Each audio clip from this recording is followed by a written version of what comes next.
ማሳሰቢያ ያለኝ ነገ መስቀል አደባባይ በሚደረገው ሰላማዊ ሰልፍ ላይ ማንም ሰው መውጣት የለበት።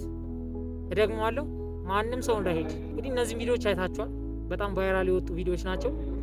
እነዚህን ቪዲዮዎች የለቀቃቸው ልጅ ጀስት ስሜታዊ ሆኖ ባለማወቅ የአርቲስቶች ፎቶ ሰብስቦ ጀስት አትራክት ለማድረግ ማለት ያደረገው ነገር ነው እንጂ ማንኛውም አርቲስት ማንኛውም ታዋቂ ሰው ምንም አይነት ከመንግስት አፕሩቫል አላገኘም። አፕሩቫል ካላገኘ ደግሞ ምንም አይነት ሰላማዊ ሰልፍ ማድረግ አትችልም። ምክንያቱም ትራፊኮች ያስፈልጋሉ፣ ግርግር ቢፈጠር ፖሊሶች ያስፈልጋሉ፣ የተሰበሰበውን ህዝብ ከፊት ሆኖ የሚመራ ሰው ያስፈልጋል እና ማንም ሰው አፕሩቫል ሳያገኝ ኃላፊነት ሳይወስድ ምንም ማድረግ አይችልም።